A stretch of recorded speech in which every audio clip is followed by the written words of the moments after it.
پاکستان موسمیاتی تبدیلیوں سے شدید متاثر ہو رہا ہے۔ بلوچستان اس حوالے سے حساس خطہ ہے، جہاں ایک طرف طویل خشک سالی کی وجہ سے زیر زمین پانی کی سطح 800 فٹ تک پہنچ چکی ہے، درجہ حرارت مسلسل بڑھ رہا ہے۔ بلوچستان میں زراعت کے لیے پانی کا قدیم نظام کا ریز بھی آہستہ آہستہ ختم ہوتا جا رہا ہے۔ دوسری طرف حالیہ بارشوں کے سبب بلوچستان بدترین سیلابی ریلوں کی زد میں ہے، جہاں لوگ اپنی جانیں بچانے کے لیے درختوں اور گھروں کی چھتوں پر بیٹھے امداد کے منتظر ہے۔ اس سال مونسون بارشوں کے نتیجے میں آنے والے سیلاب سے ملک بھر میں اب تک 419 افراد جاں بحق ہو چکے ہیں، جن میں 140 بچے بھی شامل ہیں۔ زخمیوں کی تعداد کہیں زیادہ ہے۔ بارشوں سے 1,09,450 مکانات کو شدید نقصان پہنچا ہے، 52 پل تباہ اور 977 کلومیٹر رابطہ سڑکیں متاثر ہوئی ہیں۔ 27,000 ایکڑ پر کھڑی فصلیں تباہ ہو گئی ہیں۔ بلوچستان کے ضلع لسبیلا میں کئی دیہات صفائے ہستی سے مٹ چکے ہیں۔ ہب ڈیم کے سپل ویز سے پانی کے غیر معمولی خراج کی وجہ سے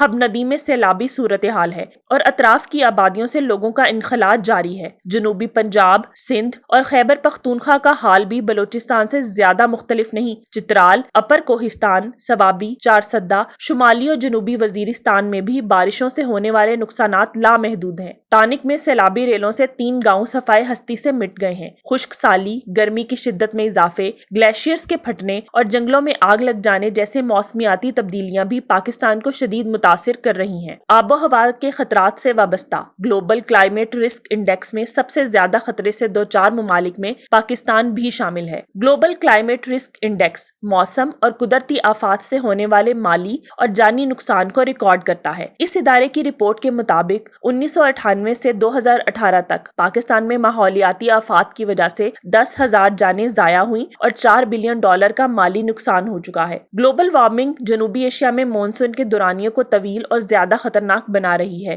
گرین ہاؤس گیسوں کا اخراج، عالمی درجہ حرارت میں اضافہ اور گرمی غیر متوقع انتہائی تیز بارشوں کا سبب بھی بنتا ہے۔ گرین ہاؤس گیسوں کا اخراج، عالمی درجہ حرارت میں اضافہ اور گرمی غیر متوقع اور انتہائی تیز بارشوں کا سبب بنتا ہے۔ اس سب کو ہم نے 30 جون سے 31 جولائی کے درمیان مشاہدہ بھی کیا ہے۔ ان انتہائی شدید بارشوں کا سبب بلوچستان، سندھ، جنوبی پنجاب اور خیبر پختونخوا کے کئی علاقے زیر آب ہے۔ اس سال موسم گرما کے آغاز ہی سے پورا ملک شدید گرمی کی لہر کا شکار رہا۔ مونسون کا سیزن، جو عام طور پر جون سے ستمبر کے دوران جنوبی ایشیا میں بارشوں کا سبب بنتا ہے، اور یہ بارشیں خطے کی زرعی معیشت کے لیے بہت اہم ہیں، کیونکہ ان بارشوں سے دنیا کی کل آبادی کے 5ویں حصے کی زندگیاں اور فصلوں کی پرورش وابستہ ہے۔ لیکن موسمیاتی تبدیلیوں کے باعث بارشوں میں آنے والی شدت تقریباً ہر سال بنگلہ دیش، بھارت اور پاکستان میں تباہی کا سبب بنتی ہے۔ مونسون بارشوں کے باعث آنے والے سیلاب ایک سنگین مسئلہ بنے ہوئے ہیں۔ تبدیلی کو سمجھنا اور مونسون کے بدلتے رجحانات کی پیش گوئی کرنا بارشوں اور سیلاب سے بہتر طور پر نمٹنے کے لیے مرکزی حیثیت رکھتا ہے۔ اگر اب بھی گلوبل وارمنگ کی روک تھام کے لیے سنجیدہ اقدامات نہ کیے گئے تو جنوبی ایشیا میں مونسون کی بارشیں زیادہ بے ترتیب ہو جائیں گی۔ روز افزوں گلوبل وارمنگ سے مونسون کی بارشوں میں تقریباً 5% اضافہ ہو سکتا ہے۔ عالمی حدت جنوبی ایشیا میں مونسون کی بارشوں میں سوچ سے زیادہ اضافہ کر رہی ہے۔ برصغیر پاک و ہند کی سماجی و اقتصادی بہبود کو خطرات درپیش ہیں۔ اس خطے میں پہلے ہی آبادی کی ایک بڑی تعداد غربت کا شکار ہے اور یہ موسمیاتی آفات ان کی زندگیوں کو مزید مشکل بنا رہی ہے۔ موسم کی شدت خطے کی زراعت اور معیشت کے لیے بھی خطرہ ہے۔ 1950 کے بعد سے موسم گرما میں مونسون کی بارشوں میں آنے والی بے ترتیبی 20ویں صدی کے اختتام تک پہنچتے پہنچتے خطرناک ہو گئی ہے۔ اگر ہم 21ویں صدی کے ابتدائی 2 اشروں میں ہونے والی موسمیاتی تبدیلیوں اور مونسون سیزن کا جائزہ لیں تو تقریباً ہر 2-3 سال بعد مونسون میں بارش کی شدت بڑھ کر سیلابی صورتحال پیدا کر دیتی ہے۔ جیسے 2003 میں مونسون کی بارشوں کی وجہ سے صوبہ سندھ میں سیلاب کے باعث لامحدود جانی و مالی نقصان ہوا۔ 2005 میں بلوچستان میں بارشوں کے سبب شادی کوٹ ڈیم ٹوٹ گیا، جس سے بہت زیادہ جانی نقصان ہوا۔ 2007 میں خیبر پختونخوا، سندھ اور بلوچستان کا ساحلی علاقہ شدید بارشوں سے متاثر ہوا۔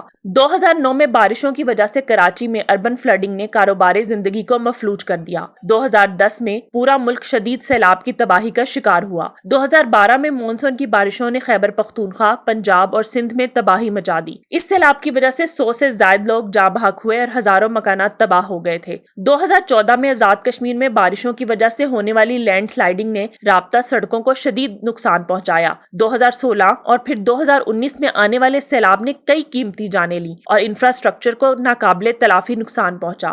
2020 میں کراچی میں صرف ایک دن میں 231 ملی میٹر بارش ریکارڈ کی گئی، جس کے نتیجے میں کئی دن تک لوگ اپنے گھروں میں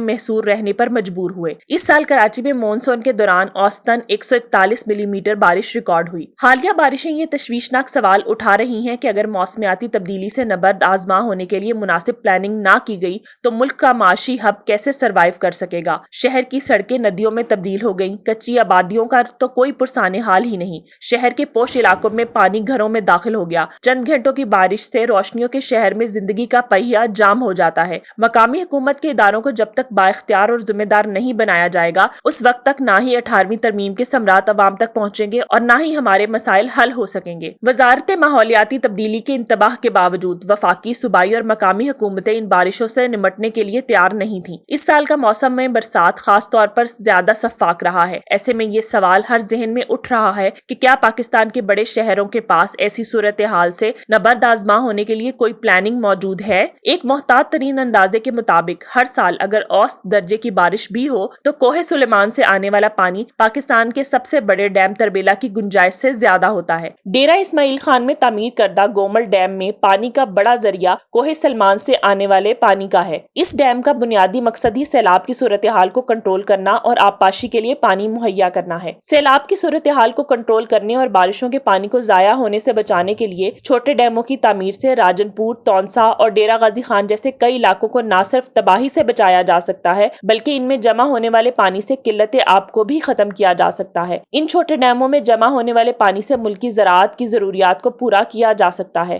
ان ڈیموں کی تعمیر کے لیے پولیٹیکل ول اور انتظامی دیانت کی ضرورت ہے۔